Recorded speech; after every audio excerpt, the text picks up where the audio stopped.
We hit 103 subscribers.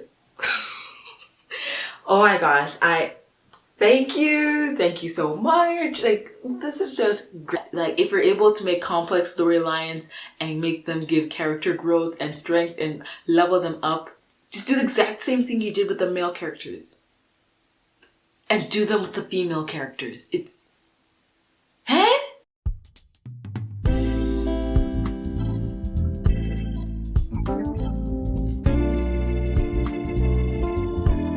Hello everyone, my name is Clumsy and welcome back to my channel. I like to talk about otaku content that is stereotypically geared towards women, but honestly anyone can enjoy. So that's like shoujo, josei, shonen, webtoons, romance, K-drama, all that good stuff. I am going to talk about it. And if this is topics that interest you, please feel like subscribing. We actually reached 103 subscribers and I'm so happy. I missed it when it reached 100 because I've been so busy. This is why this video has been like super late and I've been thinking about it over and over and over again. But like, I've been so busy about it. Like, I want to get back into this. My highest video is still my first one, my remarried Empress video. And even though it's so bad, I'm just glad that people actually enjoy it. And please do feel like if you find like more topics that interest you on the channel, please feel free to check it out. Okay, ladies, it is Women's History Month. The first day of the month was International Women's Day. In Uganda, it's a public holiday. We don't go to work, we don't go to school, even though we're quarantined, so that doesn't really make a difference. So like, I just felt like we needed to do something to celebrate. Oh, if y'all are wondering, I am back home. I'm not in the dorms for today. It's spring break. That's why I have time to make this video. So, to celebrate Women's History Month, I thought we should, go through some female leads, main characters in comics. Well, I'm going to use comics for general because there's manga, there's webtoons, manga, different webtoons, from mangas and animes that just are completely badass. Because sometimes you watch shonen animes and you just get disappointed with how badly they do the female characters, and you need to refresh your memory and just tell yourself that there are still some nice, positive, strong, good, badass women out there in some of these comics, that just to help realign yourself. Now, this is not the definite, if that's an actual word, I hope you guys know what I'm talking about, list. Like, there are other people that are not included in the list who I wanted to add, but like the video will get so long. And if you think of another character that fits the description I'm going into in this video, please share them in the comments so I can read them later if I haven't read them, or basically so that other, like, you just feel positive and just like have a nice good read where like the main character is not annoying. If I were to give an example of one, and I'm sorry, Murs, I know you like this comic, this manga, because you mentioned it in one of your webtoon strips. I cannot stand Fushigi Yugi. I could not stand the main character. She was irritating and lousy, and those kind of women are not going to be on that list today. It could be a great story. They're not on the list. Now, another disclaimer. Yes, I'm going for like the list of badass. Does not mean that these other women are not the people that I don't include in this are not like powerful. Like, badass has like a certain definition. Badass is like, you can't just have one badass moment. You have to like be consistently doing badass things, where like you feel like characters that feel like they are in control of their situation, and they just do it in such a nice way that just made like, yeah, that was quite badass.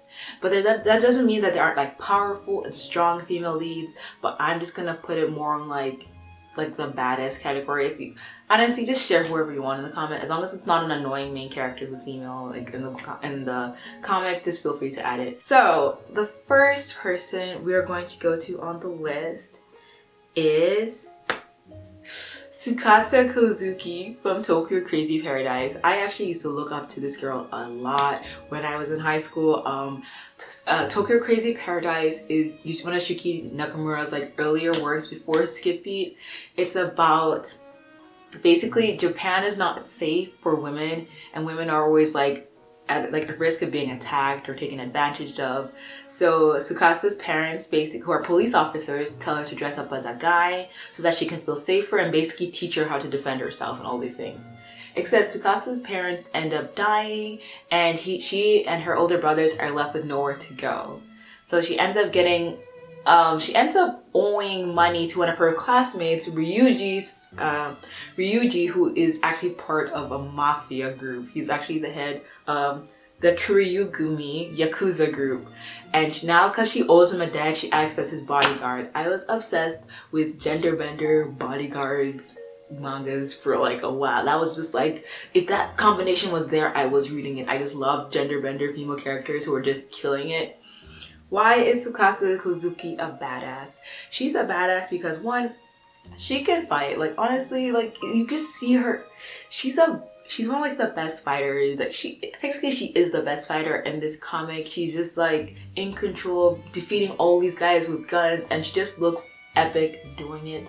She is a leader. When people were just losing their minds in Kuryugumi because Ryuji is not around, she steps up and she says, y'all need to calm down. We need to get this stuff done. We need to save Ryuji. And honestly, it's such a great comic. You just love Tsukasa. Tsukasa's similarity has a lot of similarities to Kyoko and Skippy, except Tsukasa can fight. Tsukasa can really fight, and you just absolutely love her.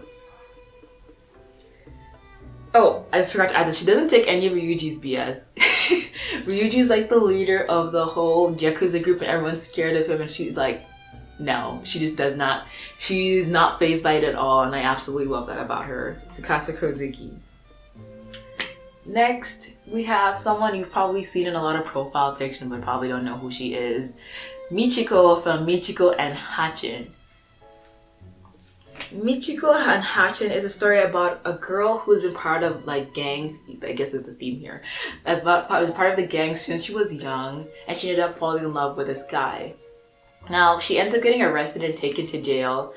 But what happens is the guy while she's in jail moves on and has a kid. I know I'm probably explaining it. He basically has a kid while she's in jail, and she breaks out of prison and basically rescues the kid from a very questionable priest who has kids. I don't know what was going on with that. And she basically rescues the girl and uses her to help her find her father, who she's still madly in love with. Now, why is Michiko like on this list? Michiko's like a badass. She broke out of prison by herself and she's on the run with the police, and she's just basically like fighting off all these guys that try to take. She's road rough. Like basically she's been on the streets, she knows where to go, she can defend herself, but she has this soft side where she takes care of Hatchin, and basically just a cool character. Yes, we love seeing melanated POC main characters. I would guess that this takes place in a Spanish speaking country. I don't know which one, but yeah, Michiko, great character. Another character I have is Violet Evergarden. Y'all have seen Violet Evergarden. It's legit on Netflix. How have you not seen Violet Evergarden? Violet Evergarden is about a girl who was used as a child soldier during some war with, I can't remember who the war was with, but basically people were on war. And because of how skilled she was, they basically used her as her berserker. She was under the care of, I think, is it the colonel or the captain? I thought I wrote it down, but I didn't. Basically, she was under the care of the captain. I'm going to say captain. I'll probably put the correct word downward here. And during her time fighting the war, she has her gun ready, she's fighting, and then the captain ends up passing on, and they won the war, and she moves up and she lives the rest of her life as a memories doll, an auto memories doll, which basically not everyone can write or knows how to read and write or knows how to express themselves properly, so she basically writes letters for them to express their feelings to their loved one, while she also tries to find her own understanding of the love she had for her captain. Well, the reason Violet Evergarden is on the list is because she does have this cold personality, but you can just tell, like, when she goes to like dangerous missions, she's not scared. She'd be jumping off planes. She'd be doing some crazy like combat-ish. You've seen her fight. You know she's a badass. Very calm, doesn't show off, but a badass. Very great character, very great anime. I want to catch up with like the later movies that are coming out. Fantastic. The next character we have on this list is Ebony Voniak from the webtoon Ebony. Ebony is a story about like a duke's daughter who was framed for the murder of her family and is taken to jail. When she's taken to jail, her case is about like catches the attention of a duke or archduke, I think it's an archduke, who's been studying abroad and realized how sexist his country really is and wants to like empower women to have the same standings as men, and believes that, you know, they should have the same access to education, whatever, and stuff like that. And basically rescues Ebony from prison and gives her the opportunity to take on the alias of Raven. So there's a foreign influencer, whatever, basically almost like she's a foreign personality who helps women in like their kingdom save themselves, you know, or basically helps save them, allow them to become independent and not be taken advantage of by the males in their family. Now, does this have a bit of male savior in it? Yes, it does. Or the Archduke is a male savior, but I don't use this to discredit how much Ebony is an influence to the women she meets in her persona as Raven.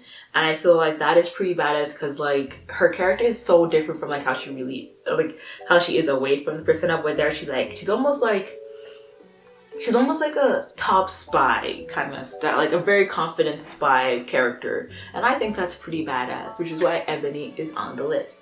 Now, if you don't know what a male savior is, I'll let you guys do research into that. It's kind of similar to like the white savior. That's something you should also look into. I won't go into those details today. Another one is Chise from Saikano.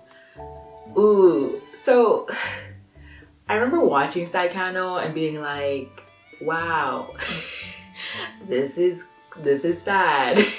But it's another wartime thing. It's basically Chise is a high school girl who actually, you know, got into a relationship with her classmate, her longtime crush, Shuji. But just as they're like starting their relationship, she is approached by the military and asked to take part in their she's the perfect fit for an experiment they want to do. And they changed this girl into a warship. They basically changed her into a human metamorphosing fighter jet. She's basically a Gundam, right? A Gundam that looks like one of those, like, it's just not cool how you just do that to a little girl, turn her into a weapon. But like, basically she starts to fight in this war, and even though she tries to balance her high school life and her relationship with Shuji, every now and then she has to go off and fight in the war, and Shuji stays home and tries to make sense or stay in control of all the people that are dying around them in their own hometown during war. War is just like absolutely terrible, and it's a very strong message right there. But I personally really did like it. Why is Chise on the list? She's a bloody warship. No one's gonna fight her. Legit, one time she was just there talking with Bae, and then she noticed a threat, and then she just went robot mode, about to legit launch a missile on them. I was like, dang. He know he can't cheat. No, I'm kidding. Okay. The next person on this list is Sarasa from Legend of Basara. I have talked about Legend of Basara multiple times. I've actually I've shared it on my Instagram with like a list of like manga recommendations. If you're interested, clumsy_creations on Instagram. If you're interested, that's where like I post some manga recommendations, also stuff about my videos. I'm trying to update more. So basically, Basara, Legend of Basara, because there's also another anime called Sengoku Basara, which was just basically about a world where it's basically a version of Japan where they're being ruled by this crimson or red king, and Sarasa's twin brother Tatara was supposed to be the chosen one to go and save Japan from the red king. The thing is, Tatara dies. Tatara dies very early on in the story. Now they don't want to let the world know that the person who's supposed to save them is dead. So Sarasa basically pretends to be her brother and takes on the role of like the head of the army and the head of the rebellion, and basically fight off the Red King. It is awesome. It's one of my favorite mangas ever. I actually do think it's the world's Basara is linked to the world of Seven Seeds because Tamura Yumi does write both these stories. She's an amazing, amazing mangaka. I love her so much. You don't need to guess why Sarasa is a badass woman. She's basically leading armies and fighting against like the guy she loves, the guy she hates, both of that. And it's just, it's so good. It's absolutely good. Just great, great, great, great. I think because I talked about Basara, I should go up to Seven Seeds. And this one is actually, a lot of people actually don't like this character, and I never understood why. I really struggled to read Seven Seeds because Seven Seeds, like, to get the rest of the translation, you had to go to a specific site because it had been licensed, and I had to find a way to get access to the website. Now I don't even know where the password is because that laptop is crashed and whatever, but I had to finish Seven Seeds. I read the jankiest translations ever, but I needed to get to the bottom of it. And I'm talking about a character named Hannah. A lot of people don't like Hannah. I don't know why. I think she's a really great character. So Hannah, let me first tell you a bit about Seven Seeds. It's now even on Netflix. They have an anime and I was so happy they got an anime. Seven Seeds is basically it. The world has been destroyed by meteors. And after the meteors destroyed the world, a bunch of clouds and dust from all like the impact blocked out the sun for basically years upon centuries, a very long time. I don't know, I can't remember the time frame how that is. And mankind is basically wiped out. So what Japan did is they got 7 people and they grouped different groups of 7 people and they named them after different seasons: spring, autumn, fall. There's summer bee, or is it winter bee? I can't remember. One of them has 2, and basically put them into like a sleep where that, and then they timed it where that they feel that when the world is safe, they'll wake them up so that they can repopulate the earth. That is basically what Seven Seas is about. Hannah is one of the people in the sleep that actually survived, that one of the survivors, and she's also like the love interest, the girlfriend of one of the other characters named Akashi, and he's worried like if she's still alive or not. And basically Hannah's super resourceful, adventurous. She is very, very courageous character. There's a time she was isolated from the rest of her group and she was able to survive and find her own way back.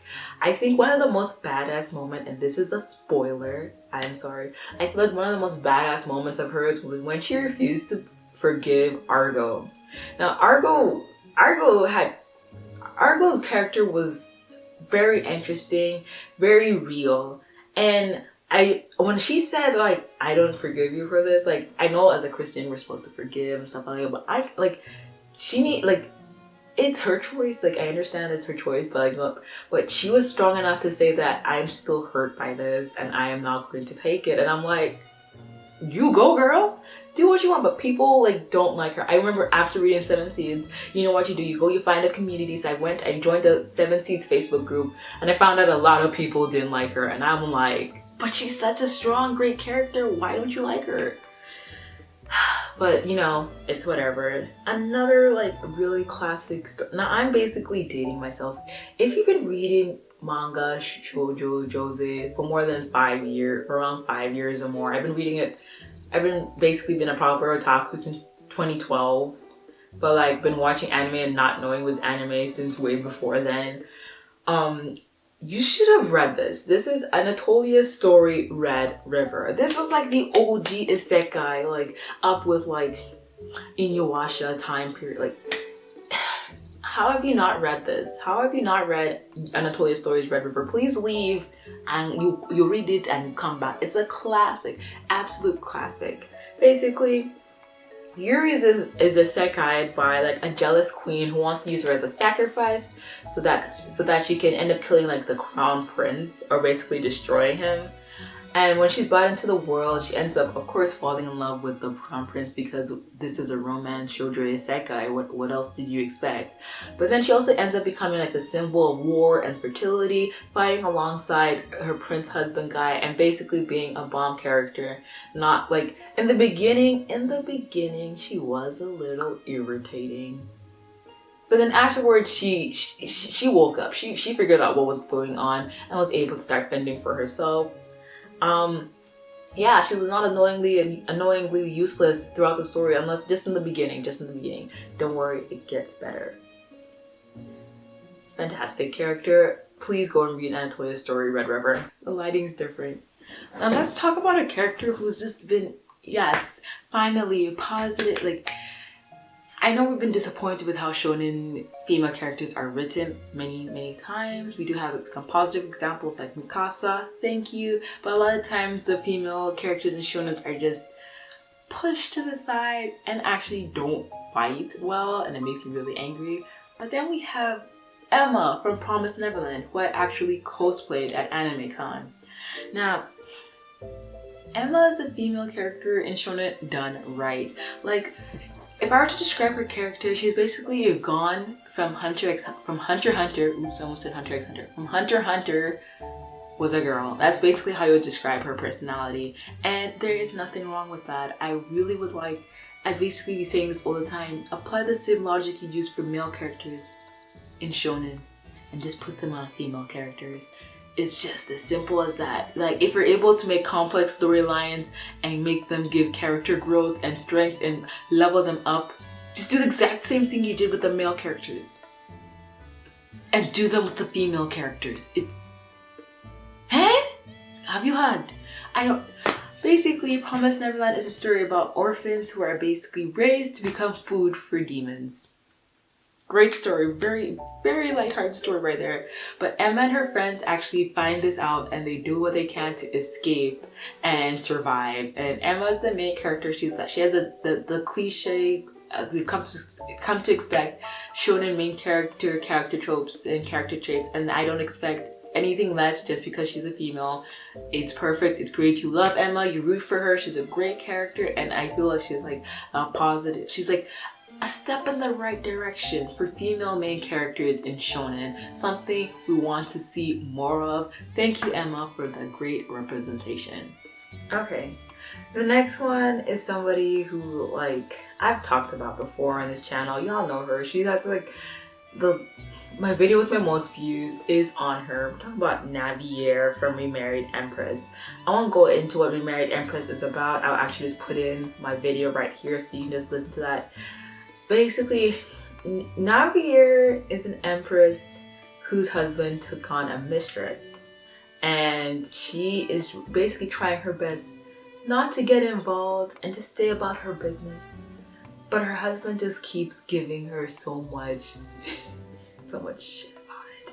Even though she just does not want to get involved, she tries to, she's about her business, she's about her work, she's about doing what she needs to do for the kingdom, she's about keeping faith. She does not let this mistress go and try and belittle her, because she knows she's the boss. Love her, great character. But Navier is not like as much as I love Navier, there's another woman on the Webtoon app who I believe takes the spot of the most badass queen-like character on the badass queen-like character in that full app. And I'm talking about Medea from Your Throne. Oh my god. So if Rashta was Medea, Navier would have lost. Like, Medea is just a badass character, but I feel like they would have respect for each other, because they're both like that classy. Now, the way Medea differs from Navier is that she's very ambitious compared to Navier. Navier is very goal-oriented, she's about her work. And Medea wants more. She wants to be the top. Basically, Your Throne is a story. I think I should make a video about Your Throne, but Your Throne is a comic about a woman, a duke. She's a daughter of a duke who is basically supposed to be engaged to the prince. Instead, the prince ends up choosing a girl he sees as a friend to be his crown princess, and she's absolutely angry and devastated by that. So before they're engaged, not before, even on the day of their engagement, she confronts the girl who ends up becoming the prince's fiance. And during the confrontation, through some mishappening of events, they end up switching bodies. Now you must be thinking, like, why would I want to see her like switch bodies with the girl or whatever? Isn't she like the villain in the story? For some reason that's what I thought at first, and I slept. I was like, I don't want to see them switch bodies or whatever, because like she comes across as a very strong character. She basically has like that villainous trope but a really cool villainous trope. However, let me just say this, I don't want to spoil too much, but when she exchanged bodies with the girl and ends up becoming like, the girl's name is, what is her name? I can't remember the other girl's name. Basically, when she exchanged bodies with the prince's fiance, she realizes that the prince is pretty sus. That prince is sus. I won't go into any more details than that. Please read it. It's great. It's amazing. Such a great story. That is your throne. And speaking about villainous tropes, I have another webtoon where you have like a really badass villain. Her name is Roxanna, and she is from the webtoon The Way to Protect the Female Lead's Older Brother. Oh my god. Such a cheesy title. Such a cheesy title. But the story is not cheesy at all. It's basically if the Addams family were the Zoldycks from Hunter x Hunter. Just if you combine the two. It's just a crazy, psychotic family that's super dangerous, super vicious. Basically, Roxanna has been isekai'd into, this girl has been isekai'd into Roxanna's body, and she knows how the book's gonna end. She knows that her family's gonna get wiped out because they end up killing the protagonists, the lead characters, whatever, the female lead character's brother, and she doesn't want to get killed. So basically, she tries to help them escape. Now, why is Roxanna a badass? She trained blood-sucking butterflies to basically, she trained them to do whatever they want or whatever she wants. And she also like intakes poison every single day so that she can increase her poison immunity. She can also fight, and she also fending off her entire psychotic family by herself, because those people need Jesus. They really need Jesus. Something is not right with that family. I don't even know who wrote that. No, it's a great story though. It's a great story. I'm not saying anything against the author. I'm just saying. Yeah. Alright. Let's go to another character who's a bit more relatable. Let's go to a character that's a little bit more relatable, kind of like a bit different from the other characters I've had on the list. She is very real, somebody you can really connect to, somebody we haven't heard from in a very long time, and we're waiting to hear back from her. We're talking about Shin Hai from I Love You. Now, I Love You is a story about a girl who gets entangled in the lives of two rich boys with family issues, but she has her own personal challenges she's dealing with as she stays with like a single father who's overworked and has started drinking a little bit more than usual, as well as who's also like struggling to pay the bills, and also has a history of being bullied in the past and has insecurities about the relationship she's currently building with the people around her. Now, why she's on the list is because Shin Hai is a very vulnerable but determined character. Like, I think being able to acknowledge your vulnerability or being able to take the necessary strides to improve yourself or focus on yourself is absolutely badass. Which is why I'm putting Shin Hai on this list, because she's someone we can all relate to when you feel like insecure, you don't feel like. A lot of times you can be like knowing people but don't feel like connected to them. And Shin Hai is someone who experiences that, and he's basically taking strides to open up more and becoming more confident within herself. And I think she's an absolutely fantastic character that deserves to be on this badass list. Now we're gonna go to the last two. I know this list is long. There's so many characters I wanted to add. Please, if you're interested, add them to like the comment section. We have Princess Mononoke. Princess Mononoke is a Studio Ghibli classic. I'm not sure she's the main. She's the title of the story, but she's not exactly the main character, but she's kind of the main character. And it's about basically Princess Mononoke is about a boy who gets cursed after fighting a demon and goes in search of the cure when he meets Princess Mononoke, a girl raised by wolves. Now this is done in like, you know, that mythological time period where like nature and spirits are still very much present in society, and they have a big influence in the world that exists in the story. And Princess Mononoke is just like a girl who's just fending off the world, living with wolves, fighting with the spear, living in the forest, connected with the spirits. I think that's a pretty badass character, if I say so myself. Another character who's also from Studio Ghibli that I wanted to add onto this list is Nausicaa. Nausicaa from the movie Nausicaa. I think it's in Nausicaa and the Valley of the Wind. I don't know, I really know it as Nausicaa. Basically, Nausicaa is based in a world where it's post-apocalyptic and most of the world is under the control or basically under threat by this evil fungi that can wipe out the entire human agricultural system, basically wipe out all the food in the world. And so they have these small kingdoms that are trying to fend themselves off to survive. Nausicaa is the princess of one of these kingdoms and basically tries to defend her kingdom from being colonized or attacked by another kingdom who basically wants to repeat history. And Nausicaa is very courageous, she's strong, adventurous, and also very tactful, and she's also a scientist.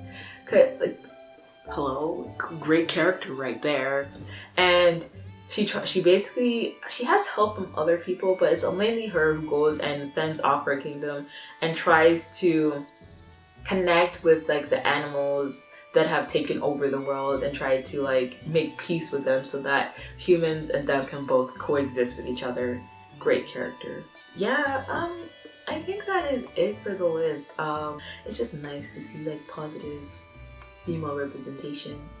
Well, if you enjoyed this video, please hit the subscribe and the like button. I really would appreciate that.